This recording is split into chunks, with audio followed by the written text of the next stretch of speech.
这是我的太太，外婆的妈妈，今年94岁。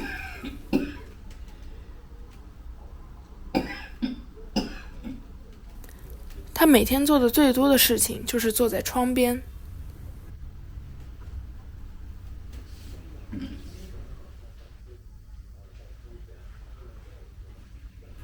看完外面的世界，她会睡觉、吃饭，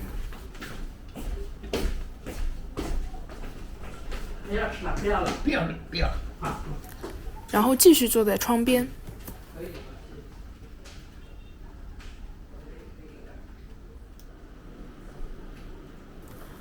我的外公和外婆也有各自的日常规律。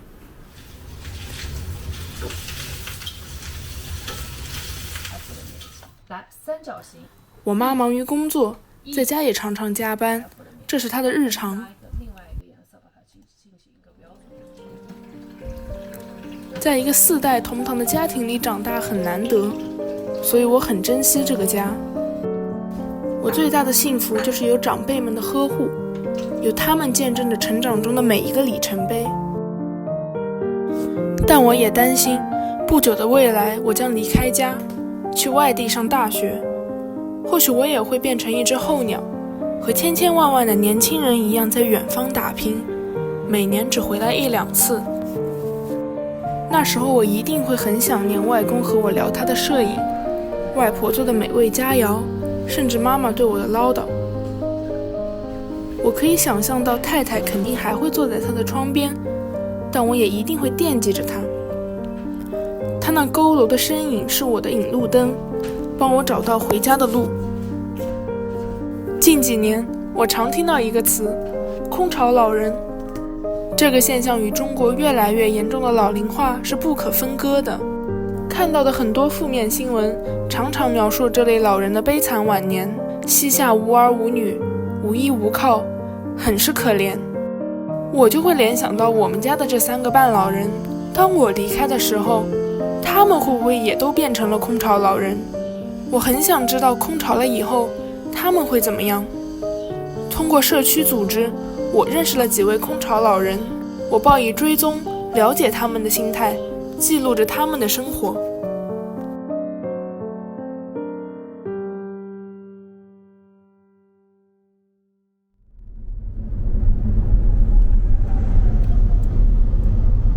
组织了自己的小剧组后，我们便驱车拜访第1位老人。一开始只了解到他住在一个村庄里，1个多小时的车程让我意识到他生活的地方离城市有多远。老人没有智能手机，也不会定位。他叫我们在村委会等他。我们是往哪走？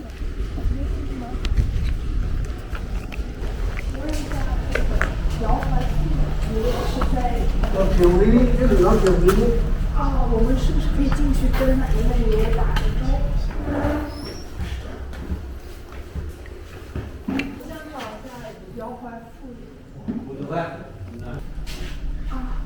爷爷你好，你好，我们是那个之前跟咱们联系说过来做一次那个采访活动的。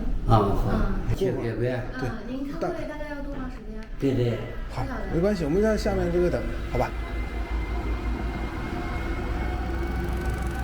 我开始有点担心，他会不会不愿意与我们交流。这个村庄很美，但它是一种冷漠的美感。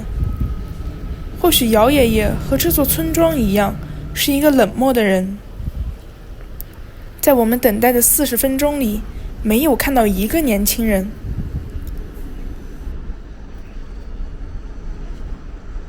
除了榨油坊里轰鸣的机器声和时不时路过的卡车，这里就没有几个人。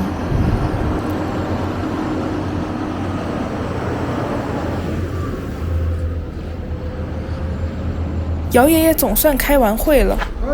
去他家吧。上面可以。是在这边讲。能坐下来讲。在摄影师的建议下，他同意带我们去他家里看看。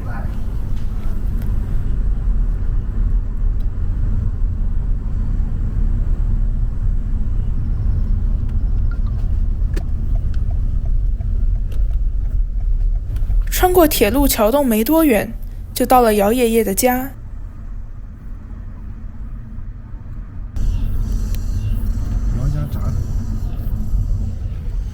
没有到。没有想到来了他家以后，他立刻变得绘声绘色。我们还没问他问题，他就立刻开始说起了客套的话。来讲，干脆共产党活成才啊！你们就听一个公司，对老龄服务还是蛮好的。是吧？哎，蛮好的。这旁边是您家的田，就在这旁边。几位收的。哦。几位是也收的哎。他来每次服务蛮好的，态度也好。这时我意识到他一定是误以为我们是之前社区组织的义工，一个劲儿地夸他们的服务。没什么分担，总之。所以感谢党的好政策，感谢你们体育服务中心来到我们老人家搞清洁卫生，晓得吧？我们感谢表示感谢，真心的感谢，晓得吧？而且搞得整整齐齐，比5个儿女来个都说这个搞得蛮好的。作为第一次尝试做纪录片的我，真的不忍心打断姚爷爷对义工组织的夸奖。勤勤恳恳的搞，我讲你听。我准备买过7月份感谢信到你们那边的。是的，我谢谢你们，我讲你听，因为我们82了，也不是儿女在上面，可是的，他们来作用干的蛮好的。什么讲下来，你给会计啊，我那个长相跟你洗，忙的不行，我讲你听。这有好处可是的，我就讲女儿来啊，不要这么好的，女儿来啊是毛儿子走路，他来个什么事呢？手机什么事都讲你经好好的，头一发一的好好的，做到很好我跟你听，感谢你们这些服务人员，我跟你听。此时我意识到，义工组织的存在的确替不在身边的儿女们解决了不少养老的实际问题。82您之前是做什么的呀？在退休之前？我不退休，我干40年地上。大概是什么东西？是干地上啊。姚爷爷的方言我真的没听懂，在问了2遍以后都没明白，也就不太好意思再问一遍了。一儿一女。我一个儿子，3个女儿。3个女儿都在外头。我也干这个啊。一个孙子考你高3。就马上高考。高3才你，每年高，每年高，高3。提到他的孙子时，能看出姚爷爷无比的自豪。他们要是有时间回来，我个儿子在居阳，因为我那个孙子在居阳念高3，他买房子在那边住的，他工作在宝华，夫妻俩一个在幼儿园，一个是在。不知不觉中，我也开始使用别扭的方言与他沟通。你还有就是其他亲戚会来看你吗？还是哪个？或者比如说就是你有兄弟姐妹吗？有呢。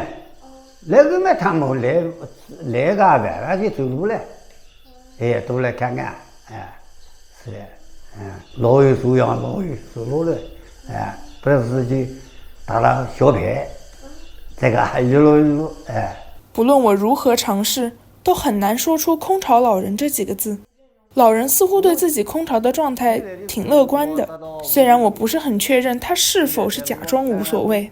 早上一早这，所以我身体好呢，我不是病，问不出什么核心的问题，此时我就感觉我们在尬聊了。不是很好，其实下午吃个饭，就到车嘛，几个老年在这关店，关到11点来个，几个说点谢谢，其实。我们的摄影师斗胆问了我不敢问的。稍微个人的，就是您的老伴儿是？我老婆死了20年了。20年了。20年了。他是糖尿病，那是口腔不发达，现在20年了。姚爷爷爽快的回答让我也壮了胆，问了一个敏感话题。就您平时会感觉到孤单吗？孤单肯定孤单，孤单肯定孤单。哎，你一个人在干，娃子肯定是。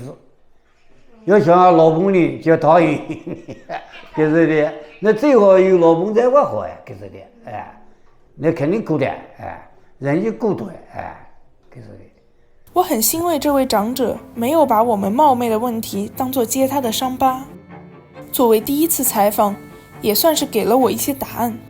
不仅如此，姚爷爷还给我们看了他的体检报告，除了1、2项小问题，他的身体还是很硬朗。人就要心里舒畅，晓得？哎，过日子要感到开心，晓得？你烦不了。最后，我们与他约定过段时间还要来拜访，他也开心地拍起了手。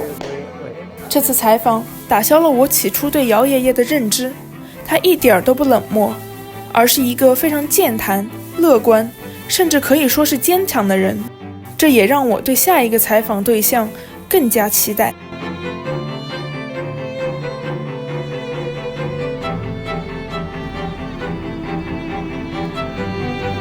刘爷爷住在10几公里外的另一个镇上，又是一个没有什么年轻人的地方。